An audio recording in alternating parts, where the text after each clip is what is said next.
सर्वांना नमस्कार।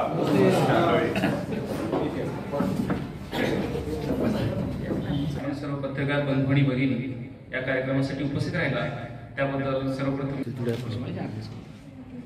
बघायला जमते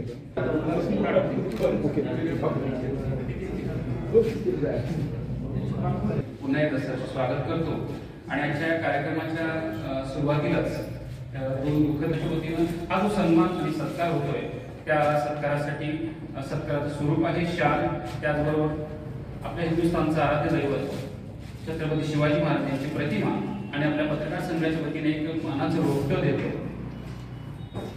वृक्षवल्ली आम्हा सोयी अशा पद्धतीने हा सत्कार होतोय।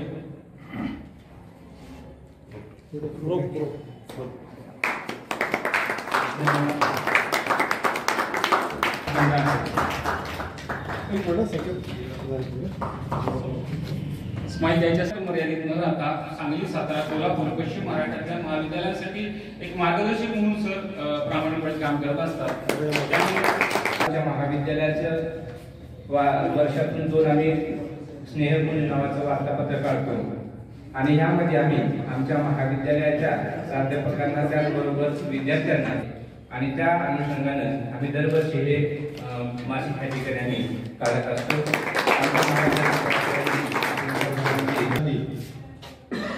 आज 6 जानेवारी आचार्य बाळशास्त्री जांभेकर यांनी दर्पण हे नियतकालिक पहिल्यांदा पाक्षिक स्वरूपात सुरू केलं।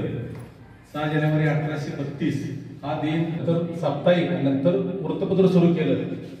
पहिल्या टप्प्यात इंग्रजीमध्ये शहर असे मिळून आमचे 40 ते 45 सभासद तालुक्यात कार्यरत आहे।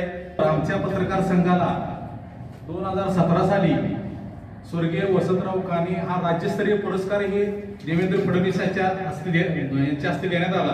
काम करतोय, आपलं रेग्युलर ऑडिट आहे, एकमेव आपल्या तालुक्यामध्ये असलेली संस्था आहे। त्याचबरोबर फक्त पत्रकारांच्याकडेच नाही तर समाजाच्या प्रत्येक घटकांसाठी आपण काम करण्याचा प्रयत्न केला। सुरुवातीला जिथं आपल्याला कमतरता वाटेल तिथं आपण काम प्रामाणिकपणे करत असतो। तासगाव कोठीमंगा तासगाव तालुका पत्रकार संघाचा इतिहास मगाशी माझ्या साहेबांनी उगवला। मुळात पत्रकारांचा संघ, टीम, संघटना होऊ शकते हे मला पटत नव्हतं। कारण बघा ना, इंटेलेक्चुअल कुठलाही बुद्धिजीवी वर्ग का त्यांची संघटना नसते। आपलं सगळ्यात मोठं यश आहे की तुम्ही संघटना बांधली आणि इतकी वर्ष ती टिकवली, त्यामुळे स्वतःसाठी पहिल्यांदा काढावा। मी सहज मगाशी आपले अल्बम बघितले होते 2007 पासूनचे। नाट्य प्रशिक्षण शिबिर असेल, मलाच आठवतं मला जवळपास 4-4.5 वर्ष होऊन गेले। या कालावधीमध्ये आपण आरोग्याच्या दृष्टीनं, कलेच्या दृष्टीनं आपण केलेली समाजाची सेवा असेल, खरोखर हे उपक्रम आपण आपलं काम करत करत बजावता आणि मला कल्पना आहे की आपल्या खऱ्या समस्यांची आमच्याकडून कुठे दुर्लक्ष होते। मी आता काही शब्द आश्वासन देणार नाही, पण जितकं शक्य होईल। परवा दिवशी माझं तुमचे अध्यक्ष असू देत, तुमचे संस्थापक असू देत, ज्यावेळी निमंत्रण पत्रिका द्यायला आले त्यावेळी काही गोष्टींचा अभाव त्यांनी केला। काही अडचणी असतील, भूतकाळात काही अडचणी झाल्या असतील, परंतु शक्य तितकी मदत करण्याचा निश्चितपणे इथून पुढे प्रामाणिकपणे प्रयत्न तासगाव नगर परिषद म्हणून, प्रशासक म्हणून मी करेन। आपण आपल्या भाषणामध्ये आपल्या पत्रकार संघाच्या कार्याची दखल घेतली आणि आश्वासकाचा शब्द दिला, त्याबद्दल पत्रकार संघाच्या वतीनं मी आणि आमचे सर्व बांधव आपले आभार मानतायत। सन्माननीय पृथ्वीराज पाटील साहेब, मला वाटतं ते भूमिपुत्र असल्यामुळे कदाचित ही जादू त्यांना शक्य झालेली आहे। कारण ज्या गावच्या बोरी त्या गावच्या बाबळी असे, कारण पत्रकारांसमोर भाषण करायचं म्हणजे मॉनिटर म्हणजे एखाद्या शिक्षकासमोर पुढ्यात बसून पेपर लिहिण्यासारखं। म्हणजे पेपर लिहिण्याचं एक वेगळं टेन्शन आणि तो सरमोर बसून शिक्षक आपला बघतोय ह्याचं एक वेगळं टेन्शन, अशा पद्धतीचं हे काम आहे। मी आपण सर्वजण आपापल्या परीनं समाजाची जी सेवा आपल्या पत्रकारितेच्या माध्यमातून करत आहात त्या सेवेनिमित्त आणि आजच्या पत्रकार दिनानिमित्त आपल्या सगळ्यांना माझ्या वतीनं शुभेच्छा देतो। आपले खूप खूप आभार आणि अभिनंदन व्यक्त करतो. कारण पत्रकाराचं महत्व काय आहे वेगळं सांगायची गरज नाही.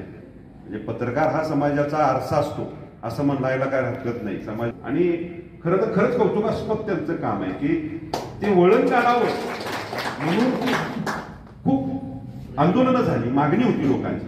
आणि एक अधिकारी कसा असावा, त्यांनी कुठलाही हे न करता त्यांचं काम करून मला वाटतं किती 1.5 एकर किती जमीन आपली गेली तिथली 13-14 गुंठे 13-14 गुंठे जमीन आज तासगाव सारख्या ठिकाणी महामार्गाला लागून असणारी नगरपालिकेची 13-14 गुंठा जमीन साहेबांनी प्रयत्न करून अगदी त्या समस्येला तिथं त्यांनी ते दिली. असंच दातृत्व अजून कुठं दाखवून पत्रकार संघासाठी इमारतीला जागा साहेब होते का बघा जायच्या अगोदर आम्ही त्यानंतरचा काही खारीचा वाटा पंख झाडायचा असेल तर तो रिडिंग बिटवीन द लाईन्स त्यांना कळालं तर तो नक्कीच आम्ही त्या ठिकाणी उचलू. हे मी त्या ठिकाणी पण सुरुवात आपल्या कुठून कसं करता येईल थोडं आपण सगळे त्या बाबतीत समाजाला एक सकारात्मकतेकडे घेऊन जाण्याची जबाबदारी ही तुम्हा सर्वांवरती आहे. ती तुम्हाला पेलण्याची त्या ठिकाणी ताकद मिळो अशी सदिच्छा या निमित्तानं तुम्हाला देतो. आणि सर्वांनी मिळून या समाजासाठी आपण काहीतरी एक देणं लागतो किंवा एक काहीतरी चांगलं सकारात्मक करण्यासाठी आपण सर्वजण जबाबदार आहोत. या भूमिकेतून आपण सर्वांनी काम करणं अपेक्षित आहे. तासगाव तालुका पत्रकार संघानं जे केलेले सामाजिक किंवा सांस्कृतिक आरोग्यविषयक जे काही उपक्रम मागास त्यांनी सांगितले ते खरोखरच अत्यंत इतरांना आदर्शवत आहेत. यातून आणखी पुढे जाऊन त्यांनी सकारात्मक गोष्टी घ्याव्या. प्रशासनामध्ये काम करत असताना ज्यावेळेला 2 बाबी समोर येत असतात, 2 लोक समोर येत असतात त्यापैकी कोणाच तरी एकाच बरोबर असतं, परंतु ते कायद्याच्या चाकोरीमध्ये जे काय आहे, कायद्यामध्ये जे काय लिहिलेलं आहे त्यामध्ये ते कोणाचं बरोबर आहे या दृष्टीनं आपण त्या ठिकाणी काम करत असतो. प्रशासनाच्या चुका निश्चितच पत्रकार बांधवांनी दाखवणं अपेक्षित आहे.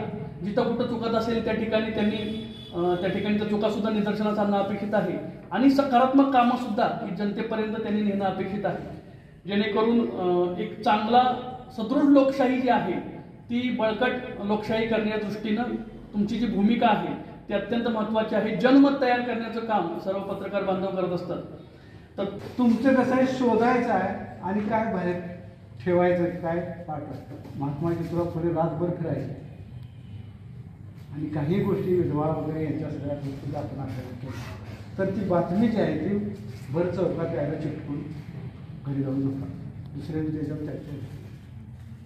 अशा कितीतरी घटना आपण जर इतिहासातून वाचत गेलो तर अशा कितीतरी लोकांनी असे प्रयत्न केले समाज सुधारण्यासाठी. तर तुमचं एक व्रत जे आहे ते चांगलं आहे, खडतर आहे, तुम्हाला चांगले दिवस आहेत आणि अशा पद्धतीनं तुम्ही आपण काय करूया आपण तुम्ही सगळी हा समाज होण्यासाठी प्रयत्न करूया. परत एकदा या सरस्वतीच्या मंदिरात तुम्ही आलात, पुन्हा अशाच प्रकारे यावं अशी या ठिकाणी अपेक्षा व्यक्त करतो. पुन्हा एकदा तुमचं हार्दिक स्वागत करतो आणि माझं 4 शब्द संबोधन करतो.